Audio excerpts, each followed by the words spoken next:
벌써 몇 주 지금 일을 하고도 세 번째 주죠. 세월이 참 빠르다. 그러죠. 세월이 참 빠릅니다. 이 빠른 세월을 살아가면서 여러분 자신의 인생을, 지금까지 사신 인생을 돌아보실 때, 또 혹은 앞으로 10년이든 20년이든 30년이든 더 인생이 가고 난 뒤에 돌아봤을 때에 여러분 자신의 인생을 평가할 때에 어떠한 말로 평가를 하실 수 있겠습니까? 종종 그런 생각을 하지 않습니까? 저는 그런 생각을 종종 합니다. 내가 마지막 때에 갔을 때, 내 인생을 돌아봤을 때 어떤 말을 할 수 있을까? 또 주님을 만날 텐데 주님 앞에 섰을 때에 나의 신앙의 인생에 대해서 주님 앞에 어떻게 고백이 되어질 수 있을까를 생각을 종종 하게 됩니다. 어떤 사람은 이렇게 말을 하겠죠. 열심히 살았습니다. 이런 말을 할 거예요. 또 어떤 사람은 잘 살았습니다. 라고 말을 하겠죠. 여러 가지 앞뒤로 다른 말들이 첨가가 되겠지만 결론적으로 하면 열심히 살았습니다. 혹은 잘 살았습니다. 라는 이 두 단어를 가지고 여러분들이 고백하고 싶은 말 중에서 어떠한 것을 선택을 하실 수 있겠습니까? 많은 사람들이 열심히 살았습니다 라는 말을 할 거예요. 근데 이 열심히 산다라는 개념은 제가 학원에 와서 보니까요, 이 주민들이 다 연세가 많으시잖아요. 70, 젊어야지 60대고요. 보통 70, 80, 90대신 분들도 계시는데, 그런 분들을 보면 연세가 고령이심에도 불구하고 새벽부터 밤까지 일을 하세요. 농사를 지으시니까. 새벽 기도를 나오면 이미 그때 벌써 나와서 농사를 짓고 계시는 분들이 있어요. 굉장히 열심히 살아요. 특히나 우리 한국인들은요, 이 열심히 사는 것, 근면하게 사는 것은 세계 어떤 나라의 사람들보다도 월등하죠. 굉장히 열심히 해요. 그래서 한국 사람들은 저 사막에 갖다 놔도 살고요, 바다 끝에 갖다 던져놔도 살아납니다. 그만큼 열심히 할 거예요. 근면이에요. 공부하는 학생은 학생의 위치에서 열심히 삽니다.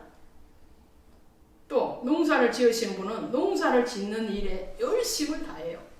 공장에 일하러 다니시는 분은 그 일터에서 정말 열심히 일을 합니다.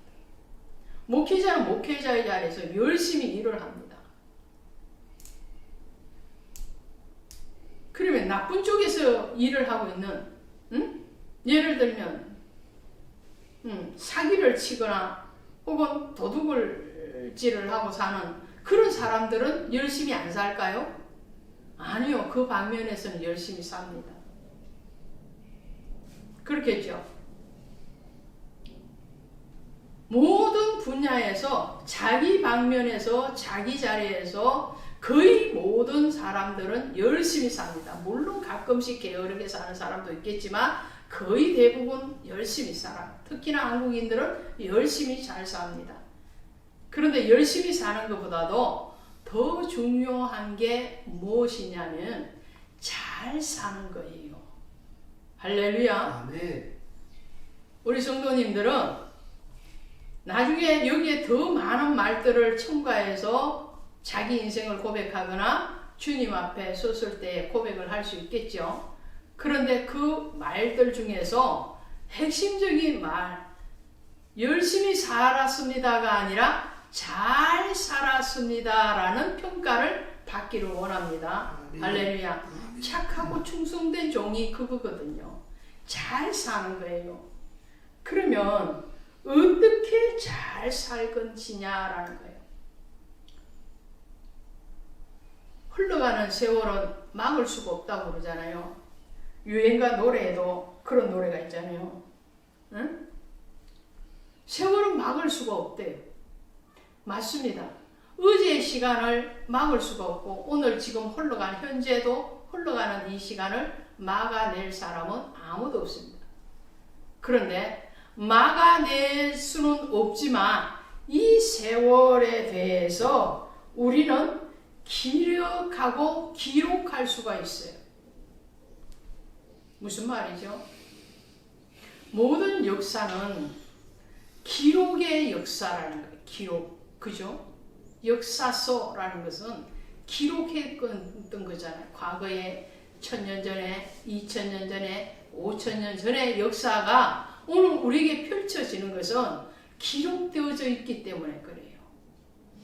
우리의 조상들, 위대한 조상이었던 세종대왕, 또 이순신 장군, 이런 분들의 인생이 그 당시에 우리는 살지 않았지만 그분들의 인생이 기록되어져 있기 때문에 우리는 그분들에 대해서 존경과 경외심을 가질 수가 있는 거예요.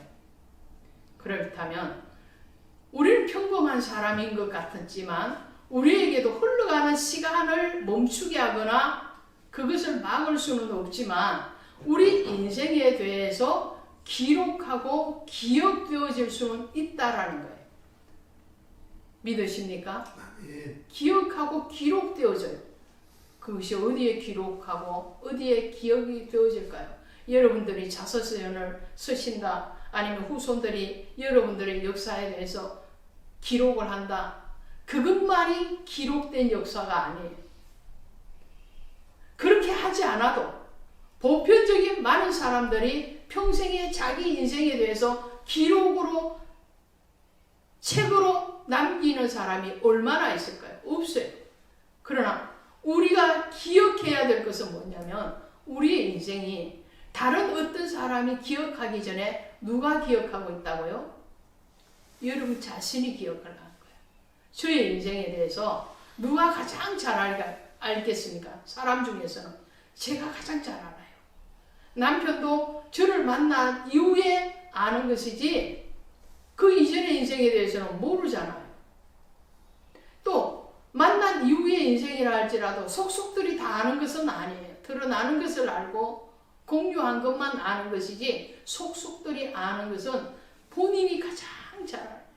그래서 오늘 우리가 신앙에 기록되어지는 첫 번째 저장소가 어딨냐 하면 바로 우리 마음에 먼저 기록이 되어져요. 그리고 우리 자신이 신앙으로나 삶적으로 잘 살았습니다라는 고백을 누가 가장 먼저 해줄 수 있느냐면 자기 자신에게 잘해줄 수 있어요.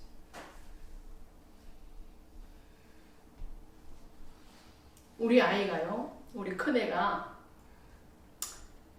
아르바이트를 할 때 대학교 가서 아르바이트를 했어요. 알바를 하면서 월급을 탔잖아요. 월급을 탔는데 엄마한테 선물을 사준다고 한번 오라고 그래요. 그래 갔어요. 첫 월급 탔다고 선물 사준다고. 근데 제 선물을 조그마한 걸 사줬어요. 근데 또 하나를 사는 거예요. 그걸 또 포장을 해달라고 그래. 그 점원에게 화장품인가 뭐 하나 샀는데 포장을 점원에게 해달라고 그래. 그리고 포장을 한 것을 또 이쁜 쇼핑백에다가 담아서 달라고 그러는 거예요. 그걸 들고 왔어요. 그래서 제가 궁금하지 않겠어요? 엄마한테 선물을 사준다고 해서 선물을 샀는데 보니까 그것은 여자의 화장품인데 누구에게 또 줄 사람 있어? 라고 제가 물어봤겠죠. 그거 누구 줄 거야? 누구 주길래 그렇게 이쁘게 포장을 했어? 그러니까 우리 설계가 하는 말이 뭔지 아십니까? 나에게 주는 거야 엄마. 그러는 거예요. 자기에게 주기 위해서 선물을 샀대요. 내가 한 달 동안 열심히 일했으니까 나에게 주는 선물이고 상이야. 그러는 거예요. 제가 한 방 뚝 맞았어요. 저는 지금까지 살아오면서 나 자신을 위해서 포장을 해서 선물을 챙겨본 적이 한 번도 없거든요. 남에게 그렇게 받아본 적은 있지만 나 자신을 위해서 선물을 사고 그냥 내가 필요한 걸 살 줄은 알지만 그걸 이쁘게 포장을 하고 쇼핑백에 이쁘게 담고 리본을 하고 그래서 나인데 준 적은 한 번도 없어요. 그래서 제가 우리 딸 참 멋지다 그런 생각을 했거든요. 자, 자기 인생에 대해서 누가 가장 존중해 줄 수 있습니까? 여러분 자신이에요. 할렐루야. 여러분이 슬퍼하고 여러분이 우울해하면 그 안에 있는 자신에게 손해를 끼치는 거예요. 맞죠? 우리 인생을 잘 산 인생이냐 못 산 인생이냐를 누가 가장 증거해 주느냐면 자신이 증거를 해줘요. 그 다음에 증거하시는 분이 누구냐면 하나님이세요. 하나님이 우리의 모든 것들에 대해서 생명책과 또 상급책에 기록하고 계신다는 거예요. 아멘. 여러분의 행위에 대해서, 여러분의 신앙에 대해서, 여러분의 삶에 대해서 여러분 자신이 가장 옆에 사람 못 알아줘도 괜찮아요. 다른 사람 몰라도 괜찮아. 내 속속들이를 누가 알겠어요? 응? 나 아니고 누가 알겠어? 마음 상하는 것을 누가 그렇게 세밀하게 알아주겠어요? 그런데 누가 알아주느냐면 하나님이 아시고 계시는 거예요. 믿으십니까? 아멘. 자, 오늘 말씀에 세월을 아끼라. 그럼 세월을 아끼는데 흘러가는 세월을 막을 수는 없지만 기록할 수 있다고 그랬어요. 저장할 수 있다고 그랬어요. 나 자신에게 저장이 되어지고 천국 곳간에 저장이 되어지고 있는 거예요. 그럼 그 저장하는 세월을 아끼는 방법이 뭔가? 첫 번째로는요, 세월을 아끼라라는 말은 바로 오늘 진리 안에서 잘 살아라라는 말이에요. 진리 안에서 잘 자, 오늘 보세요. 이렇게 말을 해요. 세월을 아끼라, 때가 악하니라. 그러면서 뭐라고 말을 하느냐면 주의 뜻이 무엇인가 이해하라. 그렇게. 특별히 믿는 사람들, 성도님들이 잘 사는 것은 어디에서 잘 살았다고 나타낼 수 있어요? 진리 안에서요. 말씀 안에서요. 오늘 진리 안에서 살아라. 이 말이 무슨 말이냐면요. 세월을 아끼라. 이 아끼라는 단어 속에는 어떠한 뜻이 내포되어 있느냐면 근저 올려라. 그런 말을 해요. 세월을 아껴라. 이 말을 다른 말로 하면 세월을 근저 올려라. 이러고. 그래서 시적인 표현으로 이런 말을 해요. 세월을 낚는다. 이런 말을 하죠. 낚는다. 낚시대를 들여서 고기를 낚아 올리듯이 세월을 낚는다 그래요. 세월을 근저 올려라 이런 말이에요. 시간을 근저 올려라 이런 말이에요. 그 근저 올리는데 뭘로 근저 올리느냐? 진리 안에서. 근저 올리는데 뭘로 근저 올리느냐? 진리로 혹은 진리 안에서 근저 올려라. 그것이 주의 뜻이 무엇인지를 분별해라. 주님이 뭐예요? 주님이 곧 진리잖아요. 진리. 주님이 말씀을 하셨어요. 우리는 너무나도 잘 알고 있어요. 내가 곧 길이요 진리요 생명이에요. 주님이 진리라고. 그 진리 안에서 우리는 예수의 뜻이 무엇인지를 분별해. 말씀 안에서요. 말씀 안에서.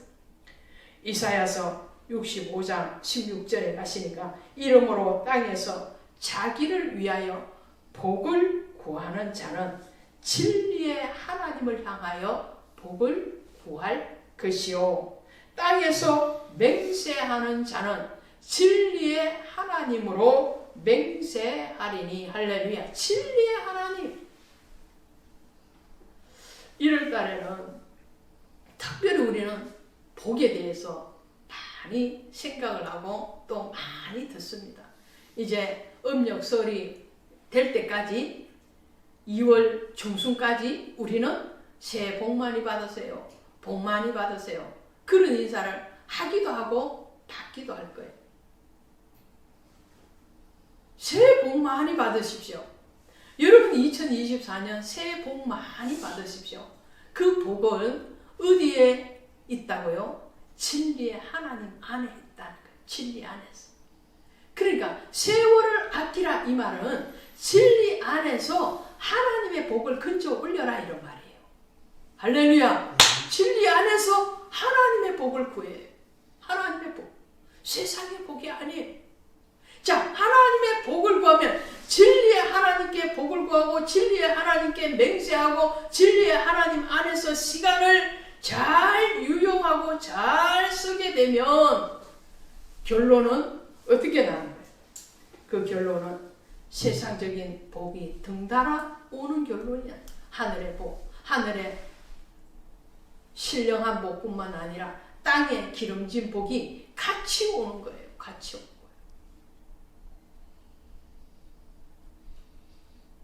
예수님께서 갈릴리로 나가셔서 제자를 부르시죠. 그 제자 부르실 때에 베드로를 부르십니다. 베드로를 부르시면서 주님이 하신 말씀이 뭐였어요? 너로 사람 낚는 어부가 되게 하리니 라고 말씀해요. 사람을 낚는데 세월을 낚는 것이 뭐냐? 사람을 낚는 것이다. 응? 어부는 그물을 내리든지 낚싯대를 내려서 물고기를 잡아 올리는데 주님의 제자들은, 주님의 사람들은 뭘 낚느냐? 세상의 바다에서 뭐예요? 그물이 뭐예요? 우리의 낚싯대가 뭐예요?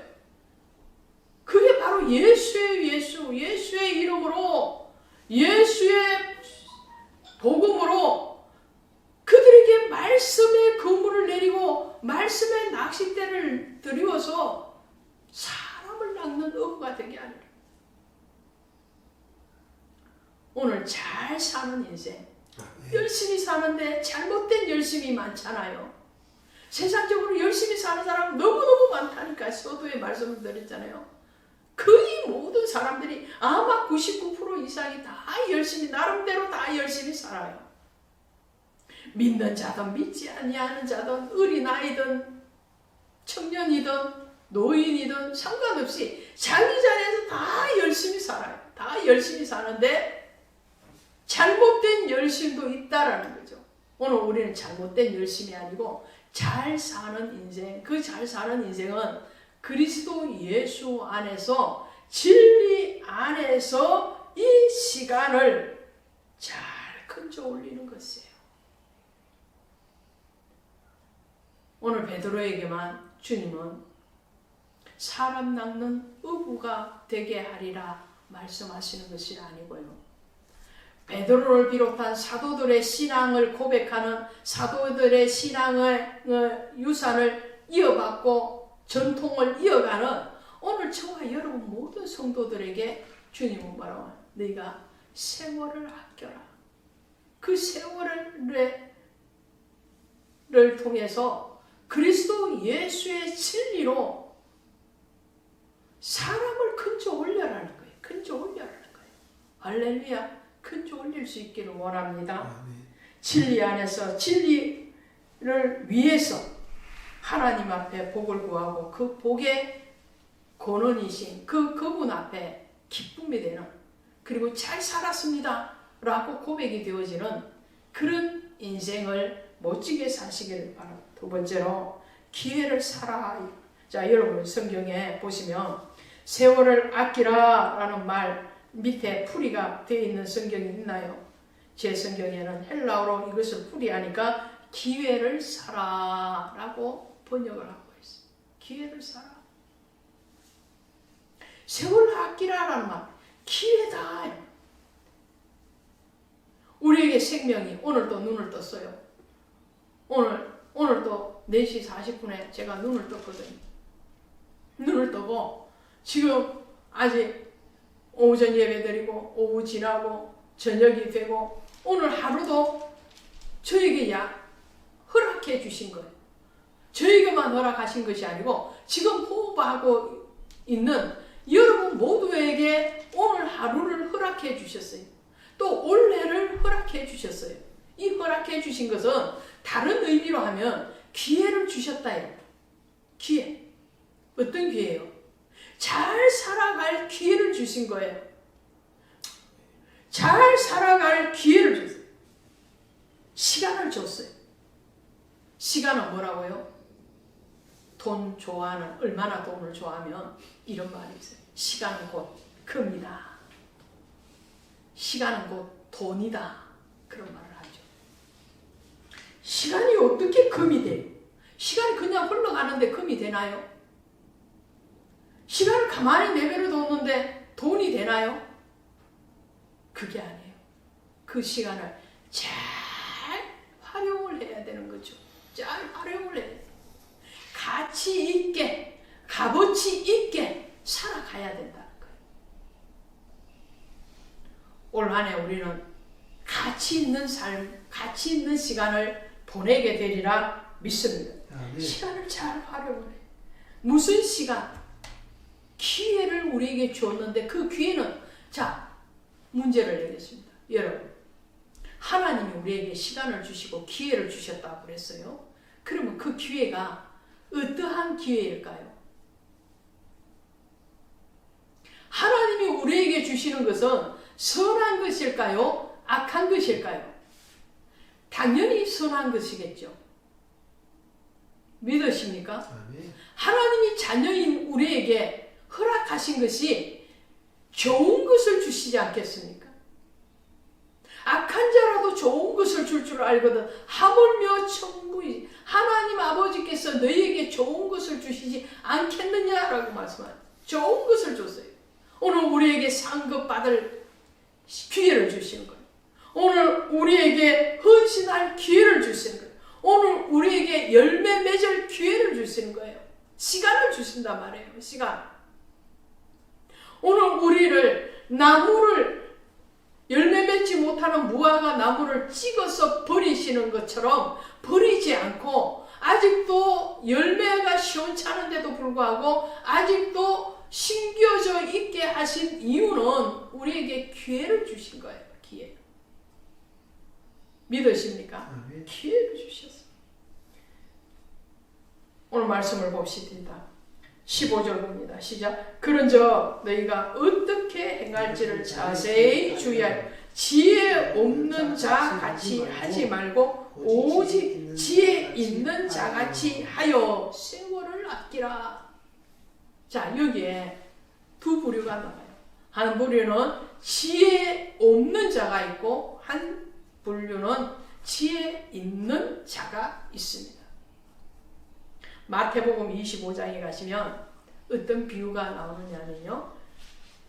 열 처녀의 비유가 나와요. 그렇죠? 그 열 처녀의 비유에서 다섯은 지혜 없는 자가 되었고 다섯은 지혜 있는 자가 되었어요. 다섯 처녀는 자기의 개념으로 자기의 기준으로 준비했어요.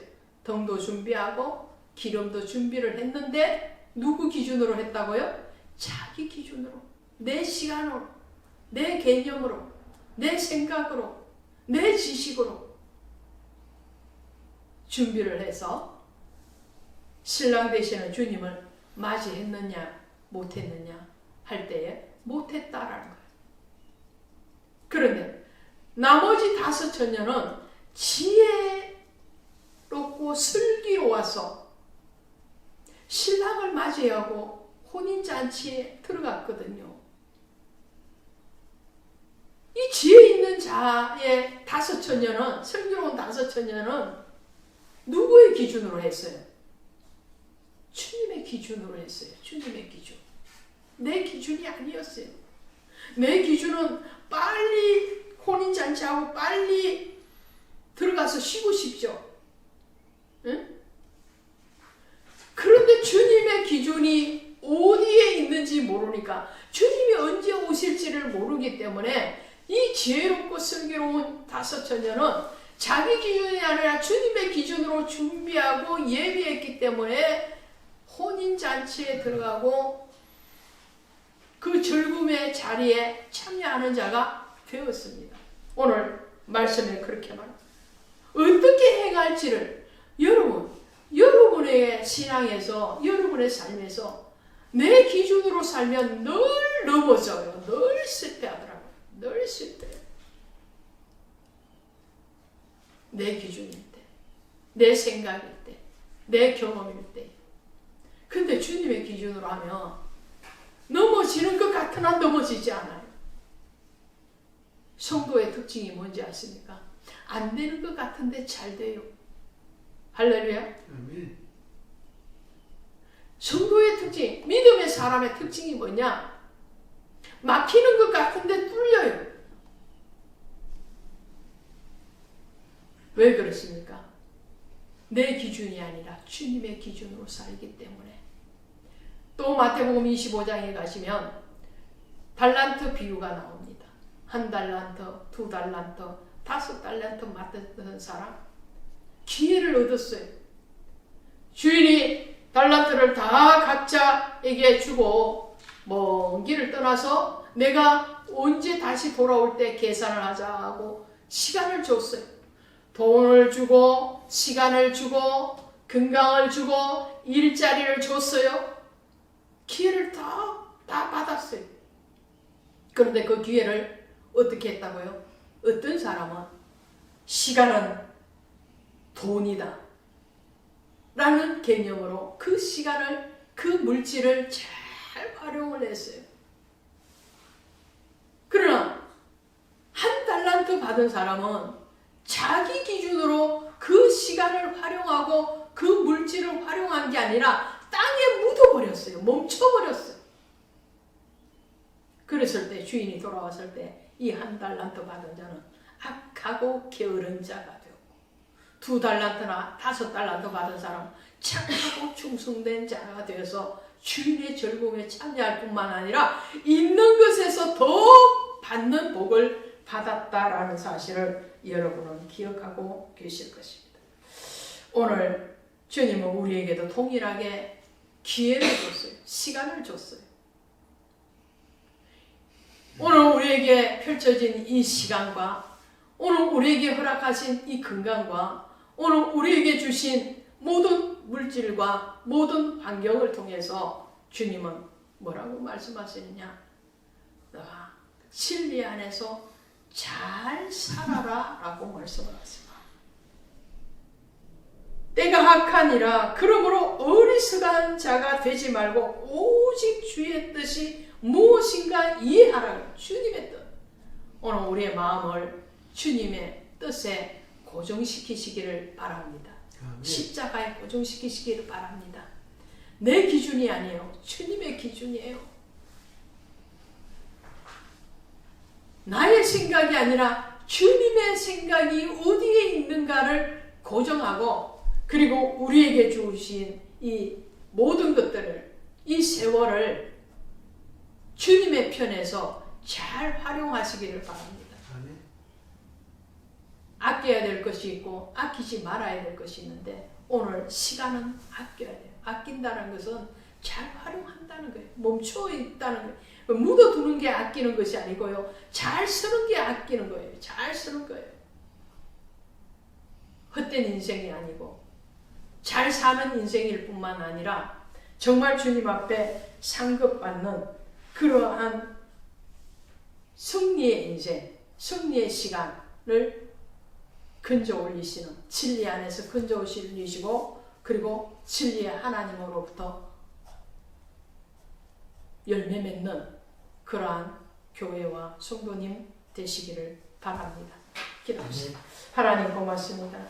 오늘 우리에게 시간 주시고 또 건강 주시고 또 우리에게 믿음 주시고 환경 주시고 여러 여건들을 허락해 주심을 감사합니다. 이것은 우리에게 다시금 하나님 안에 집중하라는 신호요. 또 그 주님의 뜻에 부합한 인생을 살아가는 기회를 주시는 줄로 믿습니다. 지금까지 잘 못 살았고 지금까지 충실한 열매를 맺지 못하였다 할지라도 우리에게 주신 이 세월이 있고 이 기회가 있으므로 오늘 우리는 진리 안에서 하나님께 복을 구하며 그 주님 안에서 생명을 건져 올리는 일에 헌신되어지는, 그래서 우리 스스로를 돌아봤을 때에 참으로 진리 안에서 잘 살았습니다. 하나님 편에서 잘 살았습니다. 라고 고백할 수 있는 그런 인생. 우리 주님이 우리를 보실 때에 착하고 충성된 종아, 내가 나와 함께 즐거움에 참여하자 라고 말씀해 주시는 그런 인생이 우리 모두에게 이루어질 수 있도록 우리 주님께서 인도하시고 위로하시고 축복해 주옵소서. 예수 그리스도의 이름으로 감사하고 간절히 기도드렸사옵나이다. 아멘. 아멘.